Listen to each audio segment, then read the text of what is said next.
अऊज़ु बिल्लाहि मिनश्शैतानिर्रजीम बिस्मिल्लाहिर्रहमानिर्रहीम। First year mathematics के तमाम स्टूडेंट्स को खुश आमदीद और एक बार मेरी जानिब से आप सबको अस्सलाम वालेकुम कबूल हो। मेरे बेटे, मैं आपके सामने आज आपका जो मॉडल पेपर आया है ईयर 2023 में, जो आपका एग्ज़ाम एनुअल आने वाला है, वो जिस पैटर्न से है उसके लिए मॉडल पेपर दिया गया है।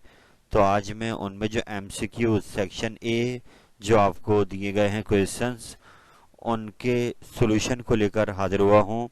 यानी एमसीक्यूज जो आपको दिए गए हैं, हम यहाँ कोशिश करेंगे कि उनकी लॉजिक को अंडरस्टैंड करें कि आखिर जो चार ऑप्शन आपको दिए गए हैं उनमें से एक ऑप्शन क्यों करेक्ट है। और आई होप कि अगर आप इन एमसीक्यूज को अच्छा तैयार कर लेते हैं तो आपके एनुअल एग्ज़ाम में ये आपको बहुत हेल्प करेगा। तो बस रिक्वेस्ट आपसे ये है कि आप इन एमसीक्यूज को सिर्फ रट्टा न लगाएं, इनको याद ना करें, बल्कि इनको अंडरस्टैंड करें कि इनके पीछे लॉजिक क्या है, ये किस चैप्टर से आ रहे हैं, किस एक्सरसाइज से आ रहे हैं।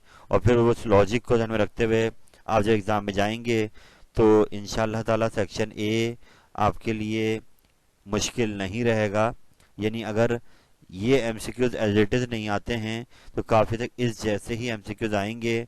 और ये पैकेज आपको इनफ आइडिया दे देगा कि आपको ये लॉजिक समझ में आए कि वो एमसीक्यूज कैसे सॉल्व होंगे। तो इस उम्मीद के साथ कि आपकी नज़र अपने टारगेट पर होंगी, आपका एग्ज़ाम 20 मई को तकरीबन शुरू होने वाला है।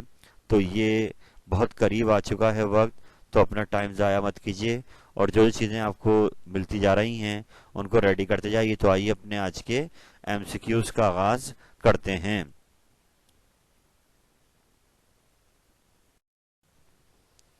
तो बड़े पहला एमसीक्यू मॉडल पेपर का आपके सामने आ रहा है। आइए इसको आराम से पढ़ते हैं सवाल को। ये क्वेश्चन आया है आपके चैप्टर नंबर 1 से, जो कि कॉम्प्लेक्स नंबर का चैप्टर है। और वहाँ से पूछा जा रहा है कि आपको ये रेशियो बना के दी हुई है, कॉम्प्लेक्स नंबर की फ्रैक्शन दी हुई है, ये एक्सप्रेशन दिया हुआ है rational 2 plus iota upon iota. इसमें पूछा जा रहा है कि इसका रियल पार्ट क्या होगा। जैसे कि आप देख रहे हैं कि ऊपर नीचे आयोटा आ रहा है, तो ये दो अलग अलग कॉम्प्लेक्स नंबर्स हैं। हमारा काम ये है कि इसको पहले एक कॉम्प्लेक्स नंबर में कन्वर्ट करना, और फिर आखिर में जब वो एक नंबर आ जाए, यानी उसमें एक आयोटा आ रहा होगा, तो उसमें जो रियल पार्ट होगा वो आयोटा के बगैर होता है। ये वो हमसे पूछ रहा है कि उसका इसका रियल पार्ट क्या होगा। तो इसके लिए हमें इसको सिंप्लीफाई करना होगा कि हम आगे बढ़ेंगे। और ये जो सोल्यूशन में नीचे आपको समझाऊंगा, ये आपको एग्जाम में नहीं लिखना है, ये सिर्फ वो लॉजिक है जो हमें अंडरस्टैंड करनी होगी कि ये एमसीक्यूज कैसे सॉल्व हो रहे हैं, इसमें ये आंसर कैसे आया। आप वो लॉजिक को अंडरस्टैंड करेंगे तो इंशाल्लाह ये आपके लिए एग्जाम में सेक्शन ए आसान हो जाएगा। तो आइए, हमने क्या काम किया, जो अक्सर क्वेश्चन में भी हम कर रहे थे कॉम्प्लेक्स नंबर के चैप्टर 1 में, कि जब भी आयोटा डिवाइड में आता था तो हम उसका कॉन्जुगेट लेकर मल्टीप्लाई डिवाइड कराते थे। तो यहाँ पर भी आप देखिए आयोटा डिवाइड में आ रहा, तो हमने क्या किया, माइनस आयोटा से मल्टीप्लाई करा दिया और माइनस आयोटा से ही डिवाइड करा दिया। आई होप ये स्टेप क्लियर हो गया होगा। अब ऊपर वाला ऊपर से मल्टीप्लाई हो जाएगा और नीचे वाला नीचे से, कि अब माइनस आयोटा 2 से हो तो minus 2 iota, minus plus minus iota into iota, iota square, और नीचे minus iota into iota, iota square. यानी ऊपर वाला ऊपर से हो गया, नीचे वाला नीचे से। यहाँ पर क्योंकि रियल पार्ट नहीं था इस नंबर में जो माइनस आयोटा था, तो इसलिए हमने सिंपल मल्टीप्लाई कर दिया इसको। अगर यहाँ रियल पार्ट होता तो फिर कॉम्प्लेक्स की मल्टीप्लिकेशन आपको पता है अलग होती है। रियल को रियल से करते, फिर इमेजनरी को इमेजनरी से करते, फिर रियल इमेजनरी, फिर इमेजनरी रियल। खैर यहाँ इसकी नीड नहीं पड़ रही क्योंकि माइनस आयोटा है। अब चलते हैं इसको मजीद आगे लेकर। जैसे कि आपको याद होगा कि आयोटा स्क्वायर -1 के बराबर होता है, तो जहाँ जहाँ ऊपर आयोटा स्क्वायर आ रहा है वह हमने क्या रख दिया, -1 रख दिया, ऊपर भी और नीचे भी। अब ये -2 आयोटा, ये माइनस माइनस प्लस हो जाएंगे, तो -2 आयोटा +1, और नीचे भी +1 बचेगा डिवाइड में, क्योंकि 1 से डिवाइड करने से फर्क पड़ता नहीं है। तो ये आपका कॉम्प्लेक्स नंबर अब ट्रांसफॉर्म हो गया है।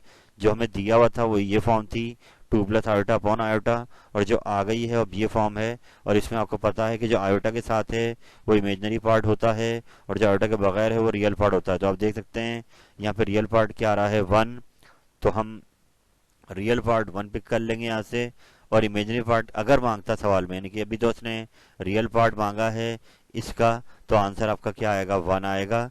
लेकिन अगर इमेजनरी पार्ट मांगता तो उसमें आयोटा का कोफिशिएंट क्या है, -2, वो आंसर आता।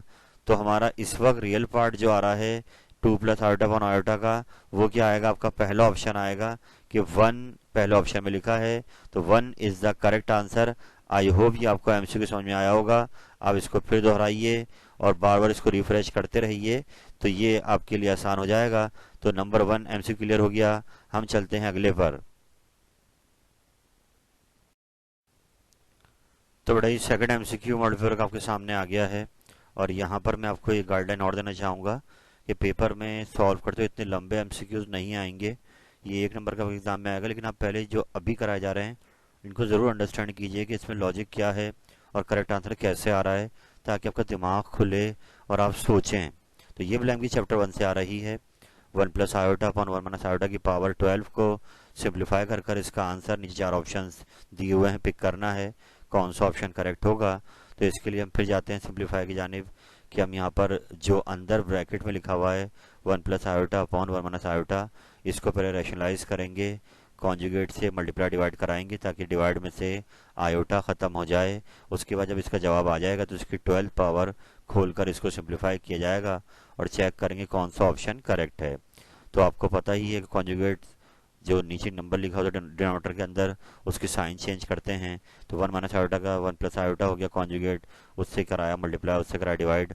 अब ऊपर वाला ऊपर से मल्टीप्लाई होगा और नीचे नीचे यहाँ पर ऊपर होल स्क्वायर बन रहा है, तो हमने यहाँ पर डायरेक्ट होल स्क्वायर बंद कर दिया और नीचे ए स्क्वायर माना बी स्क्वायर बन रहा है। याद रहे तमाम काम जो नीचे करूँगा ये आपको एग्जाम में नहीं दिखाना है, इसे समझाया जा रहा है कि ये ब्लैंक कैसे सॉल्व हो रही है। इसके बाद यहाँ पर आयोटा स्क्वायर जहाँ रहा वो -1 रख दिया गया है, और ऊपर होल स्क्वायर का फॉर्मूला खोल दिया, ए प्लस बी का होल स्क्वायर, ए स्क्वायर 1 हो गया, 2ab 2 iota plus iota square, नीचे -1 रख दिया। और अब आयोटा स्क्वायर जहाँ रहा -1 रख देंगे ऊपर भी, तो ऊपर 1 और ये -1 कैंसिल आउट हो जाएंगे, 1 प्लस 1 नीचे 2 हो जाएगा, ऊपर 2 आयोटा नीचे 2 रह गया, 2 से 2 कैंसिल, सिर्फ आयोटा बचा है। यानी कि ब्रैकेट के अंदर ये जो 1 plus iota upon 1 minus iota लिखा हुआ था, जब रैशनलाइज होकर ऊपर आएगा तो सिर्फ क्या बन जाएगा, आयोटा। अब उसे पावर क्या लगी हुई है, 12, तो आयोटा पावर 12 को खोलते हैं। तो एज यू नो आयोटा का स्क्वायर आपको पता है -1 होता है, तो हमने इसको 2 के मल्टीपल में ब्रेक करा 12 को, क्या लिख दिया 2 इंटू 6, कि 2 पे पावर 6 आ गई, लॉ ऑफ पावर से ये दोबारा 12 बन जाएगा। फिर आयोटा स्क्वायर को जहाँ लिखना तो वहाँ लिख दिया -1, और -1 पे पावर 6 आ रही है जो कि इवन है, तो रिजल्ट आपका क्या हो जाएगा, प्लस का 1। इसलिए आपका पहला ऑप्शन इसमें करेक्ट है जो कि 1 है। 1 सिंप्लीफाई करके आएगा। आप इसको आराम से बार बार दोहराइए और रिफ्रेश कीजिए। हम चलते हैं नेक्स्ट एमसीक्यू पर।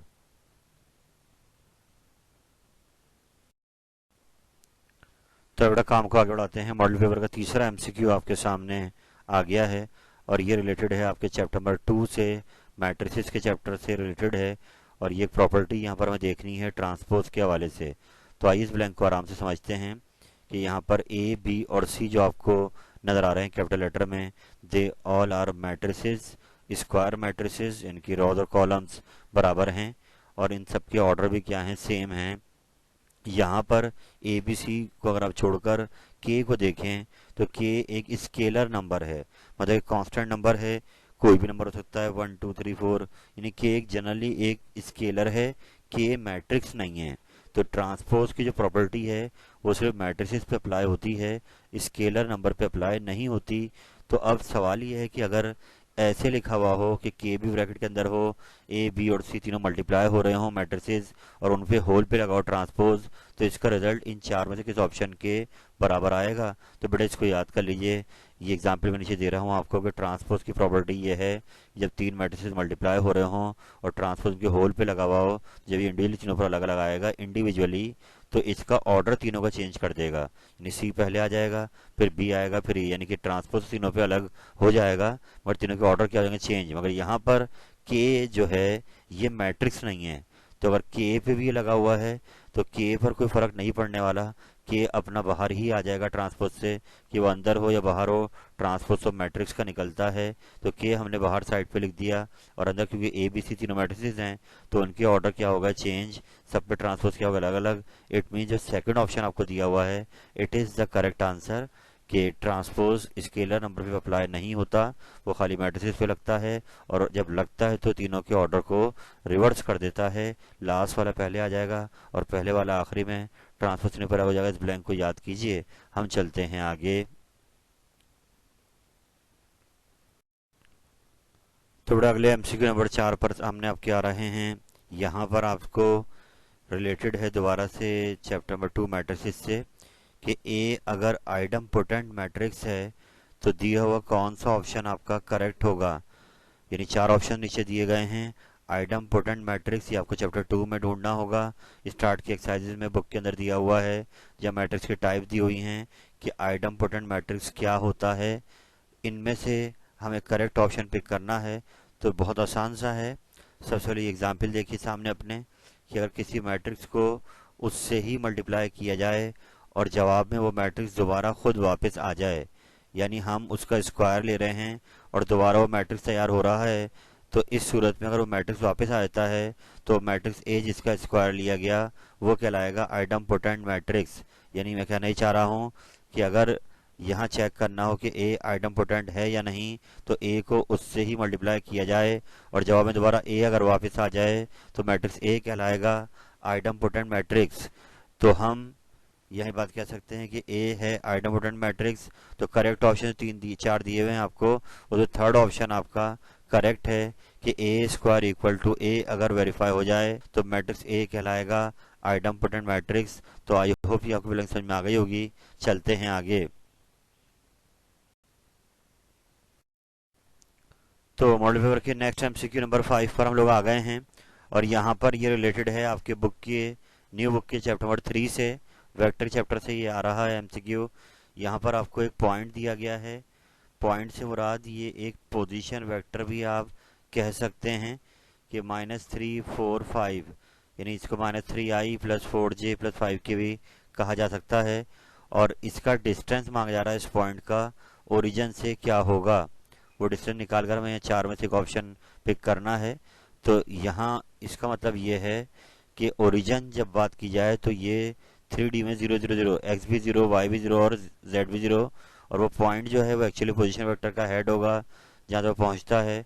तो हमें बस अब P जो फाइनल है, ये टेल आपकी ओरिजिन है, तो P में से ओरिजिन को माइनस करना है। फिर वो वेक्टर जब आ जाए तो फिर उसकी लेंथ निकालनी है, यानी उसकी मैग्नीट्यूड निकालनी होगी। तो आसान ये कि ओरिजिन क्या होता है 0 0 0, और अब ओ पी से मुराद के ओ इनिशियल है और पी क्या है फाइनल। तो ओ पी निकालने के लिए कैसे निकालेंगे, पी में से ओरिजिन को माइनस कर देंगे, तो 0 0 की वजह से कोई फर्क पी पर नहीं पड़ेगा, तो ओ पी भी यही आ जाएगा। और अब जबकि ओ पी आ जाए तो ये आपका वेक्टर आ गया है, आपको इसकी लेंथ निकालनी है, मैग्नीट्यूड निकालनी है। तो वही वेक्टर वाला फॉर्मूला मैग्नीट्यूड का, -3 का स्क्वायर + 4 का स्क्वायर + 5 का स्क्वायर, 9 + 16 + 25, तो ये √50 आ गया। और आखिर में आपके पास 50 के फैक्टर बनेंगे, 5 5 25, 25 2 50, और 5 का पेयर बन जाएगा, 5 बाहर आ गया। तो इसका करेक्ट आंसर आ रहा है 5√2, जो कि आपका सेकंड ऑप्शन है जो आपको दिया हुआ है। इट मीन्स सेकंड ऑप्शन आपका करेक्ट आंसर है 5√2। तो आई होप ये एमसीक्यू क्लियर हो गया होगा। अब इसको बार बार दोहराइए। हम चलते हैं आगे।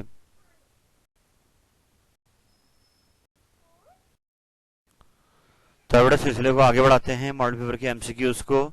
यहाँ पर नंबर आपका 6 नजर आ रहा है आपको। यहाँ कहा जा रहा है ये रिलेटेड है चैप्टर नंबर 4 है आपकी बुक का, न्यू बुक का, सीक्वेंस एंड सीरीज। उसकी पहला ही पेज है, वहां से ये एमसीक्यू आया है। तो मैं ये चाहूंगा कि आप जरूर सर्च करें, अपनी बुक में चेक करें कि हम जो एमसीक्यूज कर रहे हैं, जो लॉजिक आपको बता रहे हैं आखिरी बुक में किस जगह पर है। तो ये ब्लैंक तो खैर उसी लाइन से आई है जो पहले पेज पे लिखी है कि sequence is a function. Sequence की यहाँ पर डेफिनेशन बताई जा रही है कि सीक्वेंस एक ऐसा फंक्शन होता है जिसकी डोमेन सेट ऑफ, अब नीचे आपको 4 ऑप्शंस दिए हुए हैं, उनमें से पिक करना है कि सीक्वेंस अगर हम फंक्शन ट्रीट करेंगे तो उस फंक्शन की डोमेन इनमें से कौन से नंबर्स होंगी। तो इसमें यह है कि फंक्शन, ऐसा फंक्शन सीक्वेंस कहलाता है जिसकी डोमेन नेचुरल नंबर होती है। देखिए ये तरीकेकार है कि नेचुरल नंबर n से शुरू किया जाता है और ये जो राइट पे आ रहा है इसकी रेंज आ रही है कि रियल या कॉम्प्लेक्स नंबर जवाब जो भी आ सकता है। डोमेन वो होता है जो आप रखते हैं फंक्शन में, और रेंज वो जो आपको आंसर देता है। तो ये हम कहना ही चाह रहे हैं कि यहाँ जो n, r और c देख रहे हैं आप, नेचुरल, रियल और कॉम्प्लेक्स नंबर्स को शो कर रहे हैं। तो यहाँ पर तरीकेकार ये था कि डोमेन पहले आती और फिर रेंज आती। तो डोमेन सीक्वेंस का क्या होती है, नेचुरल नंबर्स। तो इसलिए third option is the correct answer, natural number. ये आपका करेक्ट आंसर है। इसको आप बुक से भी चेक कर लें, चैप्टर का पहला ही पेज है बुक के अंदर।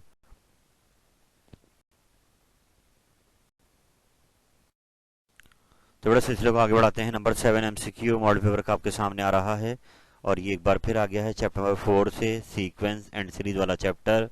और उसमें आपने ज्योमेट्रिक प्रोग्रेशन को पढ़ा था एक्सरसाइज नंबर 4.6 और 4.7 के अंदर।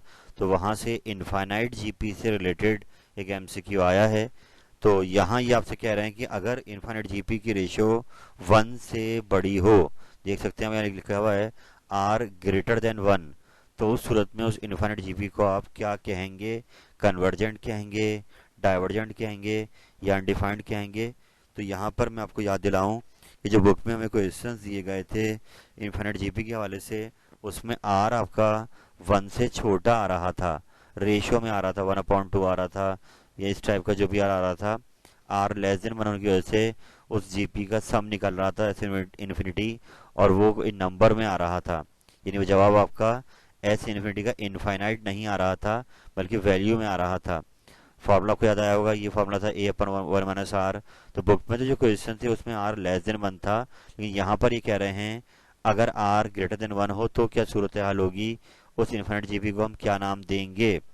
तो यहाँ पर पहले याद रखिए, जो बुक वाले क्वेश्चन थे जिनका सम नंबर्स की फॉर्म में निकला था उसमें r लेस देन 1 था, तो उनको हम कहेंगे कन्वर्जेंट। यानी ऐसी जीपी जिनका सम इन्फिनिटी ना आए वो कहलाएंगी कन्वर्जेंट। और डाइवर्जेंट जब होती हैं जब r या तो 1 के इक्वल हो या 1 से ग्रेटर हो, कि r आपका अगर 1 से ग्रेटर हो या 1 के इक्वल हो तो उस सूरत में वो इन्फिनिट जीपी डाइवर्जेंट कहलाएगी। तो आसान जबान में कन्वर्जेंट जब होगी जब हम s इन्फिनिटी निकालें और आंसर आपका इन्फिनिटी ना आए तो उस जीपी को हम बोलेंगे कन्वर्जेंट। और डाइवर्जेंट जब होगी जब आपका आंसर क्या आ जाएगा इन्फिनिटी की, जब आप 1 लेंगे तो 1 - 1 क्या हो जाएगा 0, और a/0 क्या हो जाएगा इन्फिनिटी। तो इस सवाल में यहाँ पर r ग्रेटर देन 1 दिया हुआ है, तो सेम वही कैटेगरी बनेगी r = 1 वाली की। यहाँ पर divergent is the correct answer, जो कि आपका सेकंड ऑप्शन है। आई होप ये ब्लैंक आपको याद रह जाए। पेपर में लेस देन 1 अगर आता है तो वो कन्वर्जेंट हो जाएगा, इक्वल टू 1 आया तो उस पर भी डाइवर्जेंट बनेगा। तो इस ब्लैंक को अच्छी तरीके से समझ लीजिए। हम चलते हैं आगे।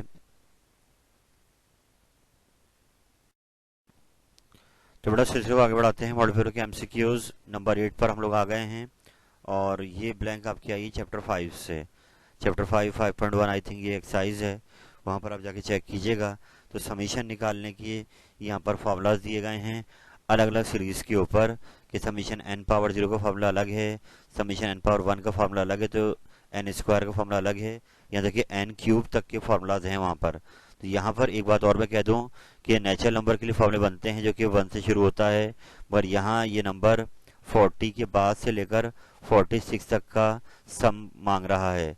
तो यहाँ पे हम 1 से शुरू नहीं करेंगे और बीच में ये 100 जो मल्टीप्लाई में है इसको भी हम बाहर निकाल लेंगे। अंदर n⁻0 है, तो पहले तो आपको सबसे पहले समीशन n⁻0 का फॉर्मूला आना चाहिए। तो ये फॉर्मूला n के बराबर है, n मतलब जितने नंबर होंगे वो यहाँ पर टोटल आ जाएगा। तो अब यहाँ पर आप अगर देखें तो हमारे पास जो नंबर्स दिए गए हैं वो 40 के बाद से लेकर 46 तक के हैं। तो 41, 42, 43, 44, 45, 46, यानी कि यहाँ पर आपके पास टोटल 6 नंबर्स हैं जिनको यहाँ पर हमें यूज़ करना है। तो अब ये 6 नंबर्स होने की वजह से आपका जो यहाँ पर n की वैल्यू आ रही है वो कितनी आ रही है, 6 आ रही है। तो ये अब जब हम यहाँ जाते हैं सवाल में अपने, तो हम 100 को देख रहे हैं, 100 को हम बाहर निकाल लेंगे, 100 बाहर आ जाएगा और अंदर समीशन n⁻0 n के बराबर होता है। और अब n टोटल हैं कितने यहाँ पर 6, तो अब 100 जो बाहर था वो अब अंदर के 6 से मल्टीप्लाई हो जाएगा और रिटर्न में आपको आंसर देगा 600। तो इसलिए इसका करेक्ट ऑप्शन है आपका ऑप्शन नंबर 3, जो कि आपको दिया गया है 600। आराम से इसको देखिए, हम चलते हैं आगे।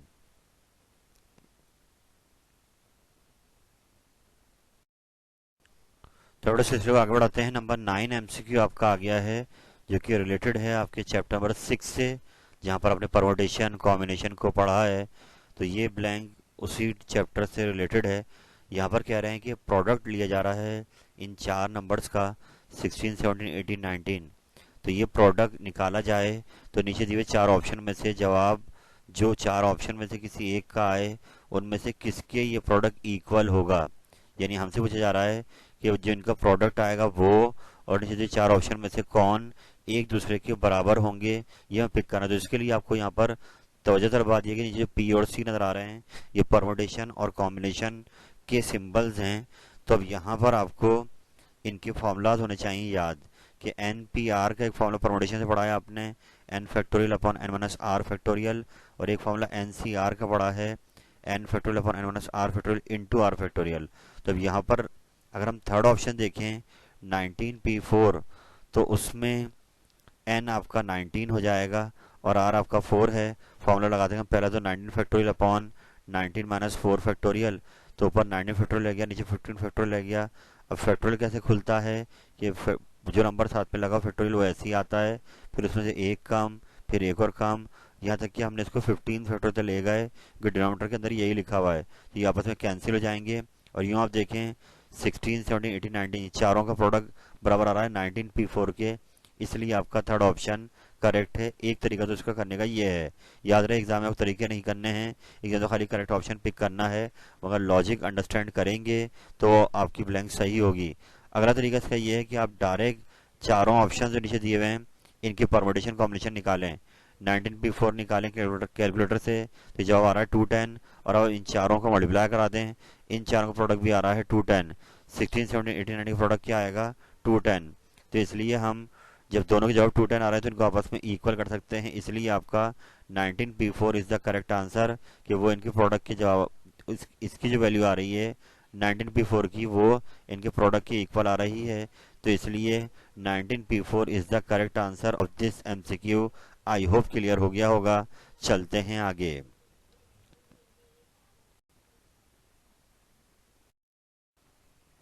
थोड़ा सिलसिले को आगे बढ़ाते हैं। यहाँ पर आपके पास नंबर 10 एमसीक्यू आ रहा है, जो रिलेटेड है यहाँ पर चैप्टर नंबर 6 से, जिसमें आप टॉपिक पढ़ेंगे प्रोबेबिलिटी का।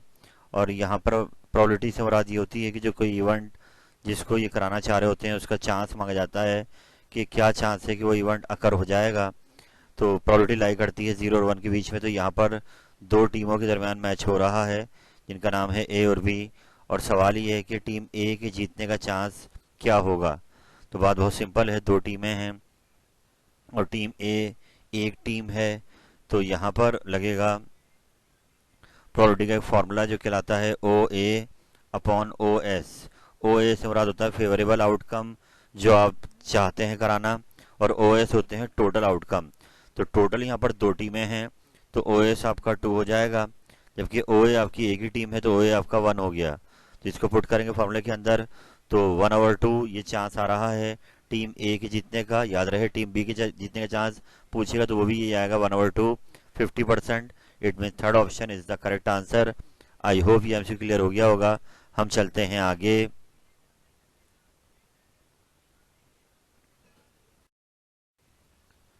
तो बड़ा अगला एमसीक्यू चैप्टर नंबर 7 से आ रहा है, एक्सरसाइज नंबर 7.2 और 3 में हम ये देखेंगे कि यहाँ दिया जाता है बाइनोमियल सीरीज आपको, और यहाँ क्वेश्चन कुछ ये है कि नीचे आपको चार ऑप्शंस दिए हुए हैं, तो इसमें से आपको पिक करना है कौन सा ऑप्शन इक्विवेलेंट है इस सीरीज के जो ऊपर लिखा हुआ है।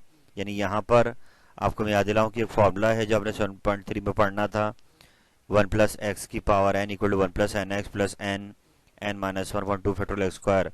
तो यहाँ पूरी राइट साइड आपको सवाल में दे दी गई है, हमें इसको कन्वर्ट कर कर लेफ्ट साइड बनानी है। यानी कि आपको राइट साइड को हटाकर लेफ्ट साइड बनानी है। तो आपको दो अननोन है एन और एक्स, तो वो आपको निकालने हैं।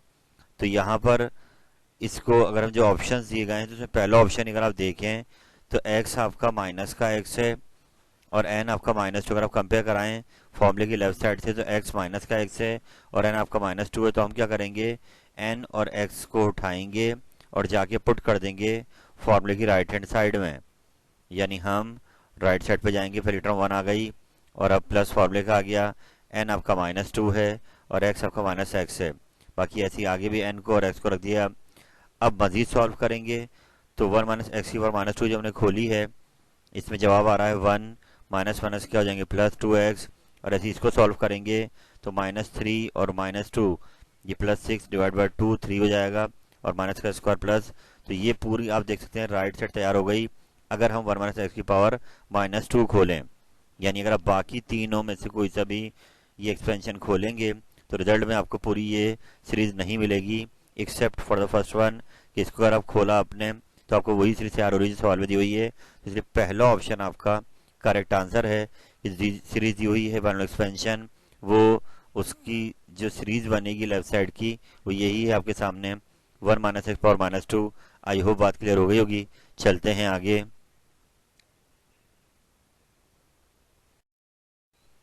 सिलसिले को आगे बढ़ाते हैं। नंबर 12 पर आगे बेटे आपको यहाँ पर एक सवाल दिया हुआ है जो कि 8 चैप्टर से रिलेटेड। आई थिंक ये बिल्कुल 8 चैप्टर से ही है कि आपको यहाँ पर एक फंक्शन दिया गया है और पिक करना है कि इसमें नीचे दी हुई कौन सा नंबर इस फंक्शन की डोमेन नहीं हो सकता, पिक करना है। यानी आपको मैं बताऊं कि किसी फंक्शन की डोमेन हर रियल नंबर हो सकता है, लेकिन अब यहाँ पर एक कंडीशन चेक करनी है क्योंकि जो फंक्शन हमें दिया हुआ है वो हमें रैशनल दिया हुआ है। तो इस टाइप की फंक्शन में ध्यान ही रखना होता है कि सॉल्व करने पर जवाब इन्फिनिटी ना आए। अगर किसी डोमेन पर यह आंसर आ रहा है तो वो डोमेन यानी वो नंबर उसका डोमेन नहीं होगा। डोमेन कहलाता है जो एक्स आप रखते हैं। तो अब यहाँ पर जो तीसरा ऑप्शन आपको दिया हुआ है 5/4, अगर आप इसको गौर करें, जब हम x को हटा के 5/4 रखेंगे तो न्यूमरेटर का तो मसला नहीं है ऊपर का, नीचे डिनोमिनेटर में जब देखें जब 4 से 4 कट जाएगा तो 5 में से 5 बचा, नीचे 0 आ जाएगा और something upon 0 equal to infinity. तो इस चीज़ का ख्याल रखना होता है कि आंसर इन्फिनिटी नहीं आना चाहिए। किसी भी डोमेन पर जवाब आपका इन्फिनिटी नहीं आना चाहिए, लेकिन यहाँ पर 5/4 पे आ रहा है इसलिए ये हमारी डोमेन नहीं हो सकती। बाकी नंबर डोमेन हो सकते हैं क्योंकि उन पर आंसर इन्फिनिटी नहीं आएगा, लेकिन 5/4 आपका आंसर यहाँ इसलिए करेक्ट है कि ये वो डोमेन है, ये जो कि आपका ये वो नंबर है जो डोमेन नहीं बन सकता। चलते हैं आगे।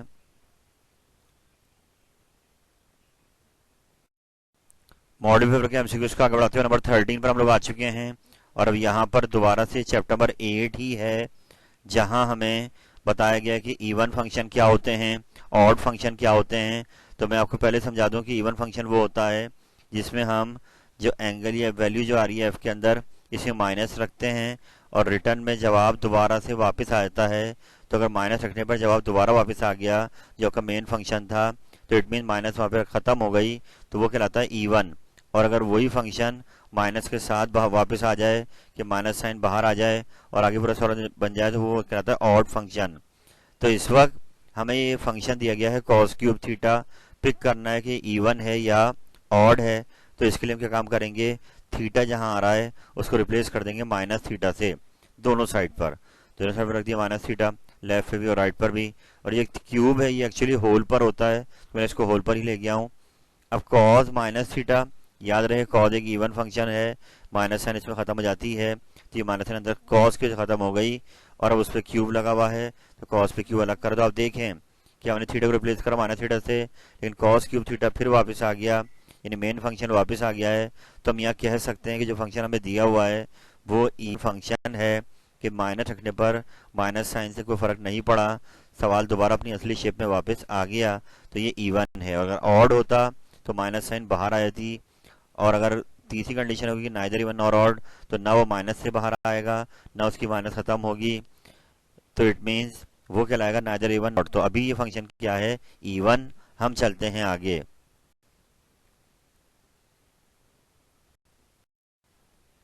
तो नंबर 14 पर आ गए बेटे। यहाँ पर ये रिलेटेड है आपकी 9 चैप्टर से, लीनियर प्रोग्रामिंग से ये एमसीक्यू आ रहा है कि आपको यहाँ पर एक लीनियर इनिक्वालिटी दी हुई है 2x plus 3y less than equal to 6, और आपसे पूछ रहा है कि जब हम इसकी लाइन ड्रॉ करेंगे ग्राफ पर तो जो उसका सोल्यूशन स्पेस नज़र आएगा वो कैसा होगा, उसके बारे में एक सवाल आ रहा है।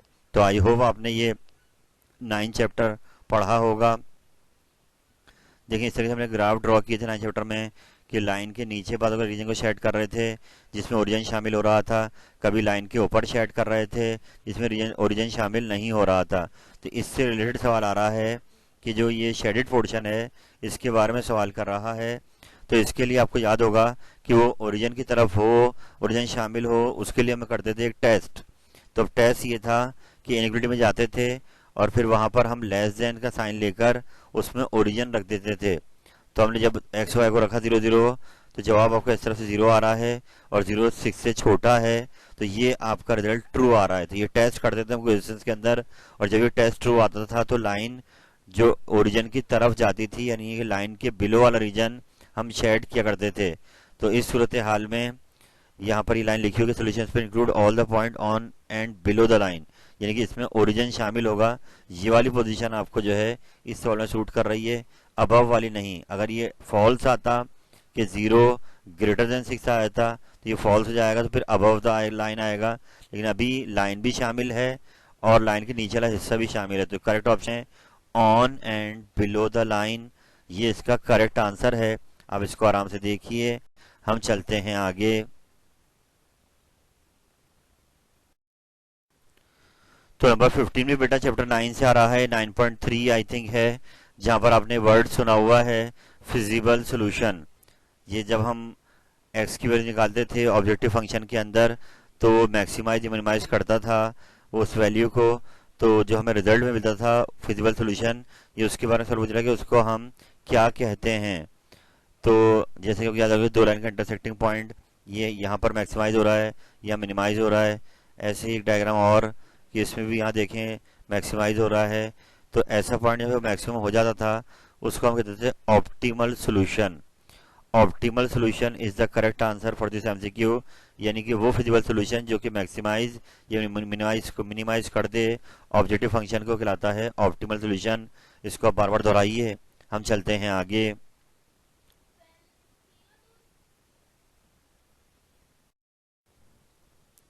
नंबर 16 आपका ट्रिग्नोमेट्री से आ रहा है कि यहाँ पर अलाइड एंगल की डेफिनेशन पूछ रहा है कि अलाइड एंगल कैसे एंगल्स के ग्रुप को कहते हैं। तो यहाँ पर ये ब्लैंक आपके लिए आसान हो सकती है अगर आपको अलाइड एंगल के बारे में भरपूर इंफॉर्मेशन हो। सवाल को आप समझ लीजिए कि अलाइड एंगल ऐसे ग्रुप ऑफ एंगल्स हैं जिनका सम या डिफरेंस जो है वो any two of them gives, यानी कि सम या डिफरेंस कोई भी निकाला जाए तो जवाब जो आएगा वो इंटीग्रल मल्टीपल आएगा नीचे दिए हुए किस एंगल का। तो बात बहुत सिंपल, अलाइड एंगल की डेफिनेशन ये है कि इन 2 एंगल्स होंगे उनको प्लस करें या माइनस करवाएं, रिजल्ट 90 डिग्री आएगा या फिर 90 डिग्री का मल्टीपल आएगा। तो यहाँ देखिए माइनस करने पे 90 आ रहा है तो दे बोथ आर अलाइड। ऐसे ही 90 का मल्टीपल होता है 180, तो प्लस करने पर 150 30 को 180 आ रहा है तो दे बोथ आर अलाइड।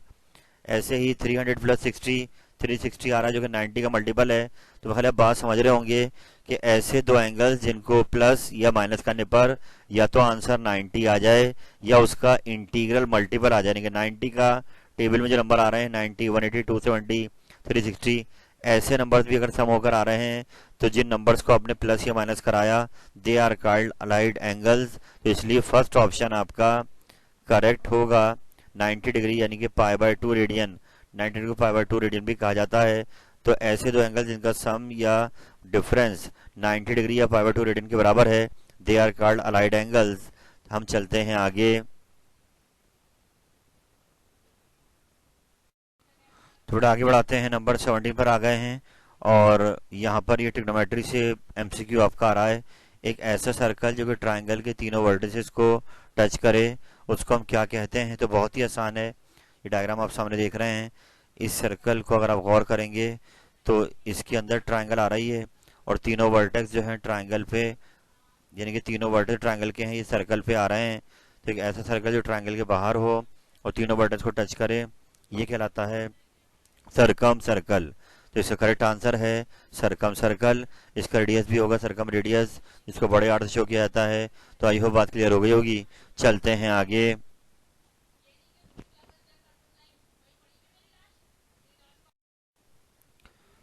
बेटा ये नंबर 18 यहाँ पर आपके सामने आ रहा है, जहाँ पर ये रिलेटेड है ट्रिग्नोमेट्री से। चैप्टर नंबर 11 है आपकी बुक का, जहाँ पर 3 सर्कल्स की बात हो रही है। एक स्मॉल आर, ये कहलाता है आपके पास इन रेडियस। एक कैपिटल आर, ये कहलाता है आपके पास सरकम रेडियस। और R1 कहलाता है ई रेडियस। ये 3 सर्कल्स हैं, इन रेडियस यानी इन सर्कल, सरकम सर्कल और स्क्राइब सर्कल। इन तीनों की रेडियस की यहाँ पे रेशियो बताई गई है, यानी पूछी गई है आपसे। तो ये बहुत आसान सा है, इसको याद कर लीजिए। R1 सबसे जो बड़ा आता है, फिर कैपिटल आर, और छोटा सबसे आता है स्मॉल आर। तो यहाँ पर 1, 2 और 3 पहला ऑप्शन ही करेक्ट है कि आर छोटा आ रहा है, लेकिन R1 पहले आएगा तो 3 पहले आ जाएगा। यहाँ पर स्मॉल आर पहले है तो 1 पहले आएगा, इसलिए first option is the correct answer. इसको आप दोहराइएगा। चलते हैं आगे। बड़े 19 MCQ आपके सामने आगे जो ट्रिग्नोमेट्री से आ रहा है, और ये बड़ा आसान सा है। 12 चैप्टर में इसको देखेंगे आप कि यहाँ पर सेक साइन इनवर्स माइनस हाफ, यानी यहाँ पर इसकी वैल्यू मांगी जा रही है। तो पहले ब्रैकेट सॉल्व करते हैं। साइन इनवर्स माइनस हाफ अगर हम निकालेंगे तो ये वैल्यू -30 आएगी। एक्चुअली होता ये है कि साइन 30 होता है हाफ, लेकिन ये माइनस है तो साइन -30 होगा माइनस का हाफ। तो हमने साइन इनवर्स माइनस हाफ से सॉल्व करा तो उसका आंसर आ गया -π/6, यानी 30 को रेडियन में -π/6 लिखते हैं। अब उसके बाहर सेक लगा हुआ है, तो सेक आपको पता है सेक कॉस रेसिप्रोकल बन जाता है। तो 1/वर्ग किया तो कॉस बन गया, और अब कॉस -π/6 में जब सॉल्व करें तो कॉस में माइनस साइन खत्म हो जाएगी, कॉस इवन है। और कॉस 30 होता है √3/2, बाद में 2 पर जाकर रेसिप्रोकल हो गया तो 2/√3, इसलिए आपका पहला ऑप्शन करेक्ट आंसर है। 19 का जो पहला ऑप्शन है 2/√3, it is the correct answer. अब इसको आराम से दोहराइए। हम चलते हैं आगे।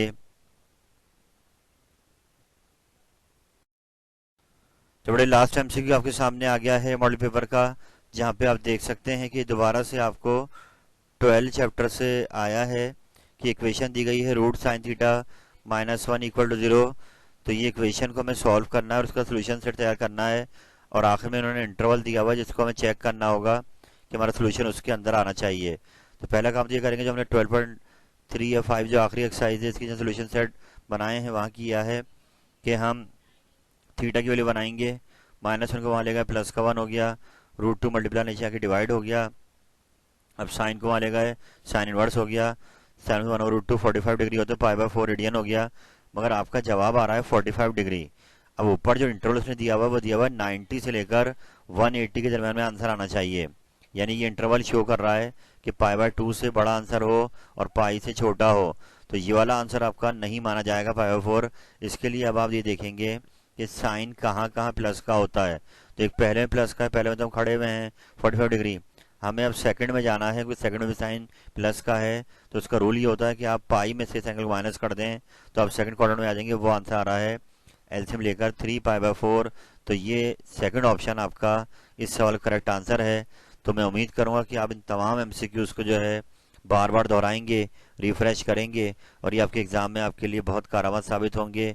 आप इनको अच्छा कीजिए, और इस उम्मीद के साथ ये पैकेज आपके लिए बहुत कारआमद साबित हो। अल्लाह ताला आपका हमें नासिर है। फ़ी अमानिल्लाह।